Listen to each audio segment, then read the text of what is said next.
Yeah, so welcome, Dezi. I have had the opportunity to meet Dezi. Like, was it 2 years ago? Yeah, 2 years ago in Yeah, December. Yeah, it was our yeah.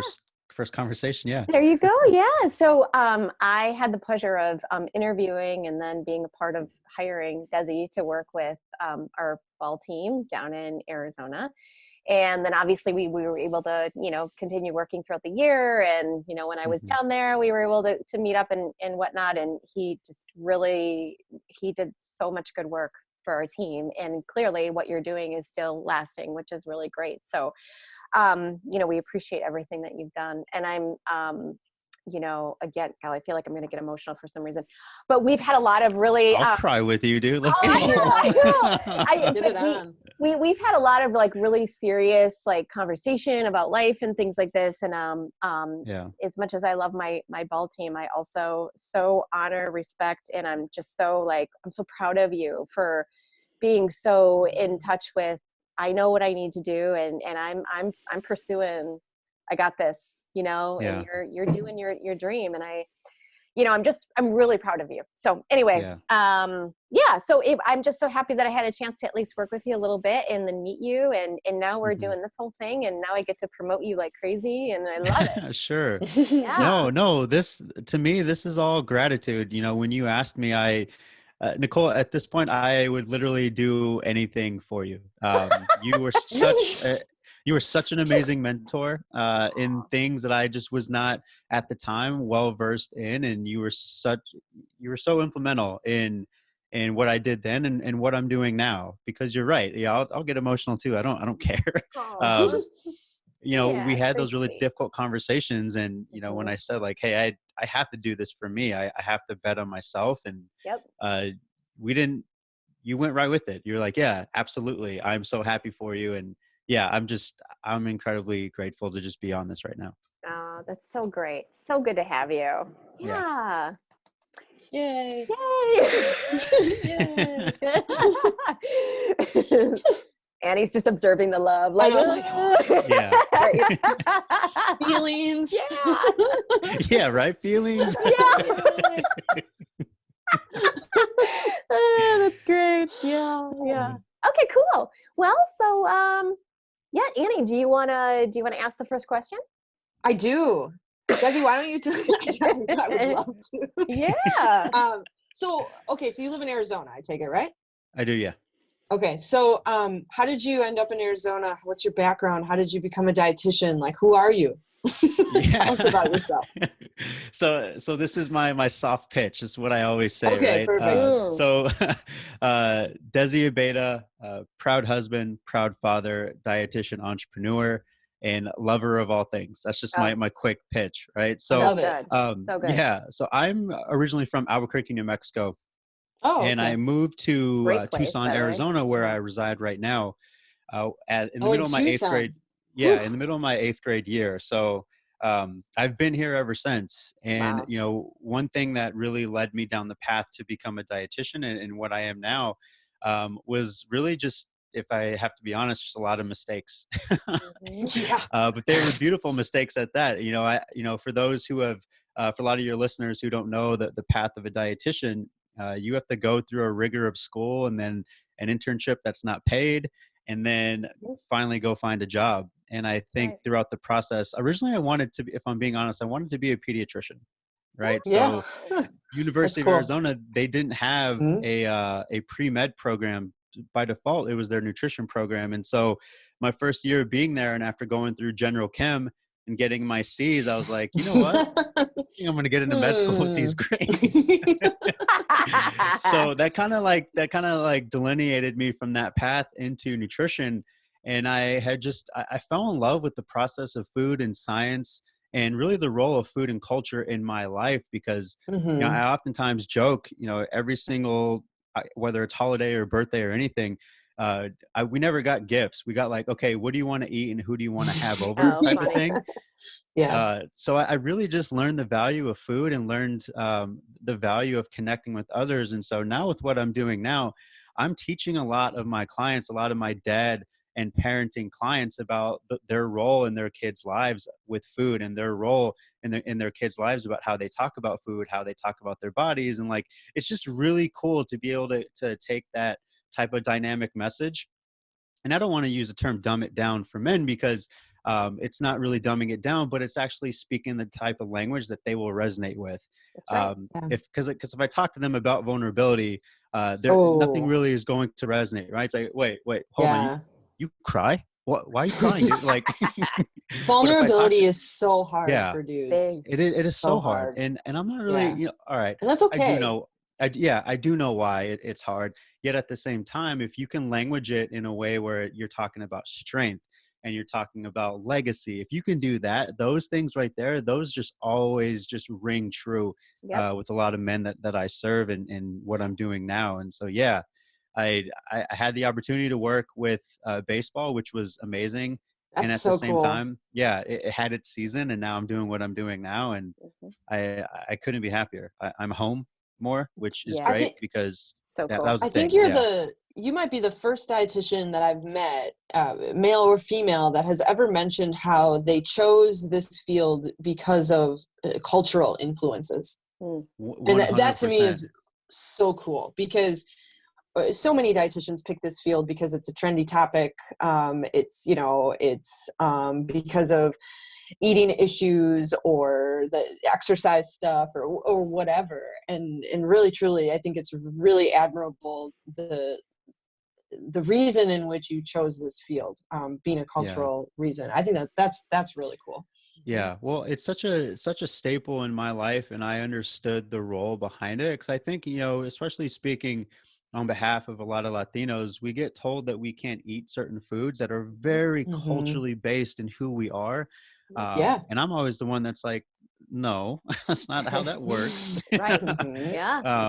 So yeah, I always operate under that that umbrella of respecting the culture and respecting the love and the association behind what food presents. Right. Well, and even just, setting aside culture, but also someone's upbringing, like it maybe not a cultural influence, but more their upbringing, whether it's a low income area or there's it's a food dead zone kind of a thing, or whatever, like how a person is raised, all has to be taken into consideration. And by the time they seek out a dietitian, or a family member is seeking out a dietitian for them and very frustrated because of weight gain, or they're not following, fitting all the right health trends and all of that, you have to go all the way back. You have to really be kind and love these people, because they don't end up the way that they are because of one day of poor eating, or because they decisions or whatever. I mean, this goes all the way back to cultural influences, or just how a person was brought up. And so I wish people would be kinder in that regard, because it's so hard to hear, like, oh, so and so gained blah blah blah pounds, and you're just like, you have no idea. Now even like the quarantine 15, right? I know, we laughed about that too. Yeah. It's like, oh my gosh. Right. And this kind of, we talked a little bit about this when you sent like, hey, like we like to talk about pet peeves and stuff like that. Like that, right? That one. That. Right then there. Everybody Quarantine comes out of the 15. woodwork and like, I can solve this for you. I've been working like, oh my gosh, the amount of stuff out there now where I'm like, I am so angry right now. I know. And I've seen a lot of social media posts that dietitians, credible dietitians, have been interviewed by news companies, and their words are being misconstrued. And they're really twisting it. And I'm not one for against the media, whatever, but like the dietitians have come out and said, like, this is not what I said. I have not talked about how X, Y, and Z will boost your immunity. And it's really fascinating how there's this push for all of this gimmick stuff right now. But welcome to the media world. I mean, that's exactly how it works. Print, less from print, but does happen, but definitely news, radio, any of that can get always. That's been my experience too. It's really sad. Hence why we have, podcasting is such a great thing, is it's, it's us talking, and you can't change the words ultimately. Right. So Right. it's kind of nice. It is kind of nice. So we know why you became an RD. What are you doing now? Tell people about your business, your podcast. You left the ball team, which is really cool. We're referring to the minor leagues and also the Brewers, right? Yeah. Yeah. Okay. So, which I think is really cool. I'm jealous. I wish I could do that. But No, Dezi, I miss it. Yeah, Cool. it's a cool culture. Desi, kind of back up just a little bit, just for a minute, to kind of also talk about what you were doing prior to coming to the team, because I feel like what you were doing, I mean, provided you with so much experience and additional, it's such a foundation. You know what I'm saying? Which is so important, and to have that before you can actually move into some other areas. Yeah, I mean, that's an area too that I think is so important. And any new dietitians or people trying to navigate the field, I always tell them this same thing. When I graduated, I didn't get into an internship right away, and so I looked at different job opportunities, and by default, I always wanted to work for Food Network. I wanted to be a Food Network star, and I'm still lying if I still don't, right? Keep so I ended up applying. getting, Keep applying. yeah, right. Yeah. So I ended up getting a job opportunity with a PR firm in Vancouver that represented them, and so to me, like, that was my in. I was like, okay, this is what I'm going to do. So within being there a day or two, I found out that my work visa got denied. So I got deported back to the States. So after like a month or two of trying to like figure out what I wanted to do, I just literally reached out to anyone and everyone that I connected with, which brought me to working with eating disorders, which for those who are doing it, they usually get, acknowledgments where it's like, oh my gosh, you work with a really hard population. How do you do it, type of thing? Or others who are just like, wait, what? And so that foundation in itself provided me with so many counseling skills. If you can guide someone through their relationship with food at that level, you can literally guide anyone and everyone with their relationship with food. And I think it was so foundational, and it literally gave me an opportunity to present a lot of the language that I do now with vulnerability, strength, courage, empathy, like all of those classic things that Brené Brown has done such a really great job with. Yeah. You're right? like So Brené Brown. yeah. You're like And her little brother. yeah, right. So I oftentimes joke too, because I met my wife in the field because she's a eating disorder therapist. Oh, cool. So yeah, That's so awesome. I didn't know that. So I usually joke, she's incredibly introverted. So I usually tell people like, I'm just really regurgitating what she says to me. Yeah. So I mean, that foundation of working with eating disorders for the first 3 to 5 years of my career was incredibly influential. And then from there, before I got to the baseball team, I was working in the community sector. So I got to learn a bit more about the role that food plays with a lower socioeconomic status. And so I think everything that I have done up until now has really provided me with such a wide variety of experience. Yeah. And it's molded me. It has not been easy work. It's been very difficult, yet at the same time, it's so important. It is. That's amazing. Yeah. It's so cool. So again, bringing us back to now and your business and how you, go ahead and elaborate on that. I know, keep talking. Yeah, like absolutely. So I have always wanted to be an entrepreneur. I have always wanted to create the rules and really just be the person that's responsible for my success versus having others tell me what to do. I mean, it's just, I'm a firstborn. I don't know. It's not something I'm incredibly proud of, yet at the same time, I really like to relish in it. So what I'm doing now is online nutrition coaching. So everything that I do is all virtual based. I serve dads and other family members. Primarily it was supposed to be like these men of purpose, right? It's going far beyond nutrition and really tapping into their role in their legacy for their families. And it's been really kind of cool to see a maturation between just serving men into women reaching out and saying like, Dezi, I don't care about what you're saying to men. Like, your message resonates with me because whether it's my husband that needs to hear it or my siblings, like, it doesn't matter. And so literally with my clientele, it's like half men and half women right now. Cool. And so that's awesome. as I'm starting to learn more about entrepreneurship, it's like, don't fight this. Just let it happen, and Yeah. continue that message. And I think that's been a really cool thing. And so what I'm doing now is basically online nutrition coaching on top of really just providing me with a lot of creative outlets. Our podcast, Men of Purpose podcast, please subscribe and like. Yes. Get feedback is always warranted.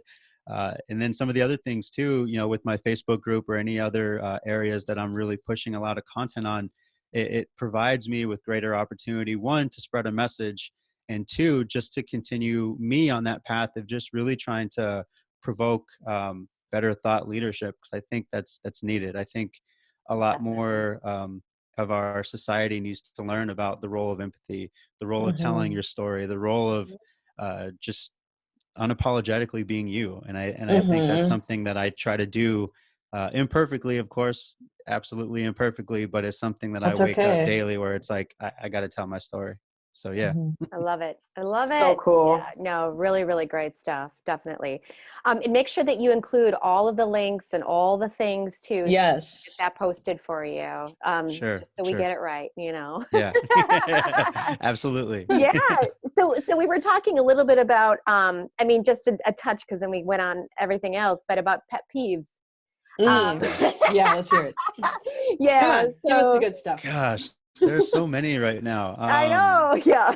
Because when you asked me beforehand, I was like, all right, what really pisses me off? Right.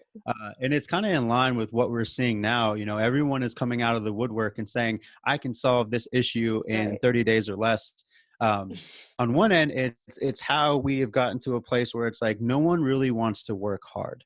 Right. Everyone wants the fast fix. And so with that, supply and demand, the things that literally piss me off are, take a tablespoon of this and you'll lose X amount of body fat in 10 days, or let me boost your immune system so that you can stay away from COVID-19 in just under 7 days for $5.90. Like that stuff in itself, I think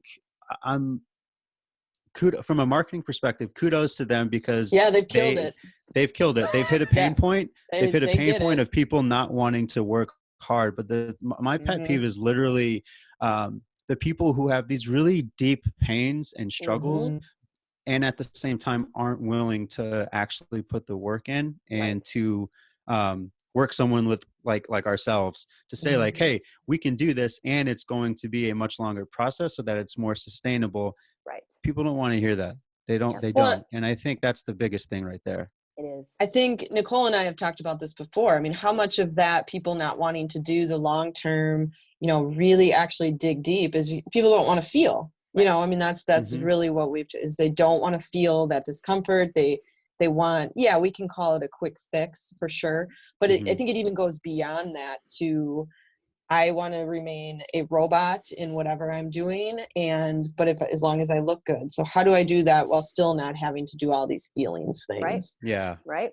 Which is really a shame, why have we created a culture? Too. One of the best, sorry, I didn't mean to interrupt you. One of the best things that I ever heard, I don't know where I heard it, but it's a question that I like to ask anyone who is really just focused in on a metric like weight, right?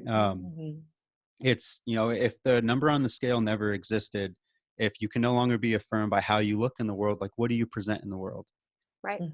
In most cases, if someone is just really focused in this example on the numbers, like that just floors them. And I think that is just so valuable to ask them to go deeper.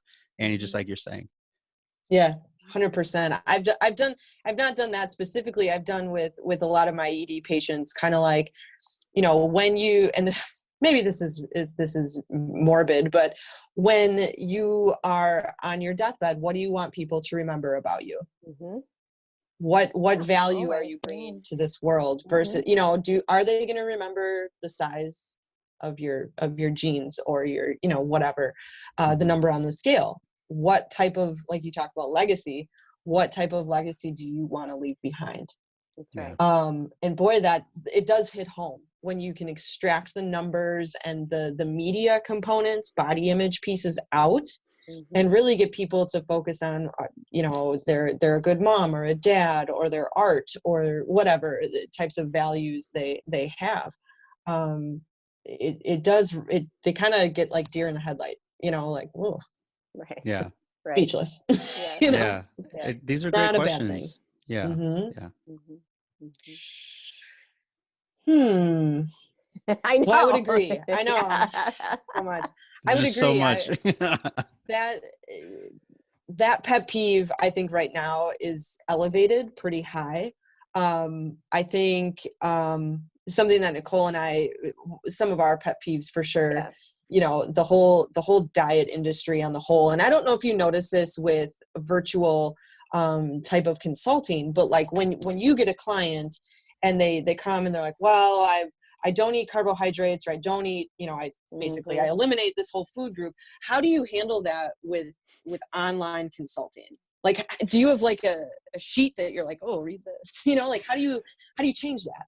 So I try, and this kind of goes back to what we probably do with all of our clients. I mean, I think we probably all have our niche. Yet at the same time, I try to make sure that I cater the person's needs based off of what can help them more sustainably. So, I mean, I have had people who came in on solely just doing the plant paradox, right? I'm Oh sure we've boy. all heard Oh of it. gosh. I know, right? Yes. Frickin' lectins. Mhm. Yes. Oh. Oh.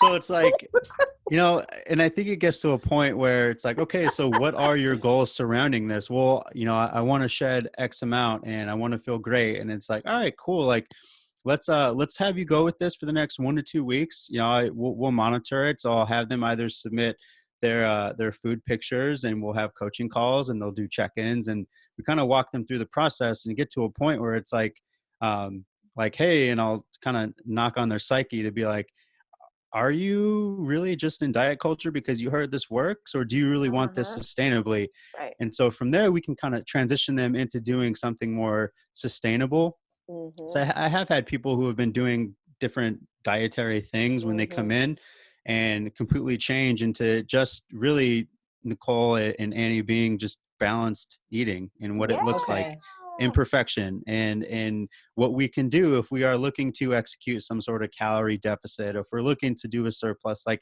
really bringing them into like, okay, here are the numbers, and this is the representation with how this can look in your life while doing it imperfectly. So I try to cater to what they need at first, and it's a great deal of education. But I can tell you, there have been people who will come in for 30 days and are out because they're like, well, I didn't lose. I got to do this. Yeah, I didn't lose 30 pounds. Like, I don't know if the program worked. And it's like, okay, like, all right, you can starve yourself, but go ahead. It's still not going to work. Right. Yeah, I'll schedule a call with you in 3 months. We'll talk again. Yeah, right. exactly. See how it's going. Exactly. Yeah. I've got a question about what we were talking about earlier with like the culture and kind of finding balance within nutrition with that, and how you're able to kind of work with that when you work with people. Well, so, I mean, right now, regionally, because I am seeing everyone online. So I do have some people on the East Coast, but a lot of people that I see are more like regional to West Coast, and then a lot, surprisingly, in Arizona too. So anytime that I spend time with them on our coaching calls, or even in because we have an app that's attached to the program where it's a whole lot of community-based items, and we do group calls. And so I try to make sure that I navigate on one end where it's like, what do people have questions about? And two, like, what are people passionate about? Yeah. I think to a large extent, the things that I want to honor are the things that you enjoy about food. Because I think it goes across the board, whether it's dietary and food or exercise. If you're not enjoying what you're doing, then something's got to change. And so I always try to bring in that enjoyment factor, and making sure that if they do have a significant other or a child that they're sharing their home with, it's like everyone's on the same page, and the family's not eating and dad's not sipping a smoothie. My God, never in my life will I tell them to do that. Right. So it's trying to cater to what they believe, and also trying to dismantle any myths that they might have heard in regards to how they culturally ate. Right. Is your website Men of Purpose? Do you have a website? Oh my God. Yeah. Thanks for bringing that up. Yeah, you bet. You bet. So I feel like I am so proficient in so many areas, but my website is just not one. Oh, I had it That's up. okay. All right. I That's don't like okay. to tell people about it. Oh, we don't have to. No, we Yeah, don't. We yeah. don't. I just wanted to, Yes. for my own purpose, to see what you're doing and everything. Yeah. Because I think it is good to be able to share Yeah. this, especially if you are nation, you're out there. It's not just the state Yeah. in which you live in and everything. Yeah. Your podcast came up, so that's good. Yeah. Yeah, and you can find everything that I do on Instagram at Fit Dad's Coach. There you go. That's when Instagram. people All ask, right. like, do you have a card IGM. or do you have a website? Like, here's my Instagram. Here's my Facebook. Yeah. Fit Dad As you're Coach. saying, Cool. curveball. Yeah. Yeah. The website is something I got to do. I know. It's like, But you know what? If you have a platform somewhere Yeah. else, like I Yeah. totally get it. I Definitely. totally do. Okay, so an Instagram. That's cool. Very good. Yeah. Jot that down.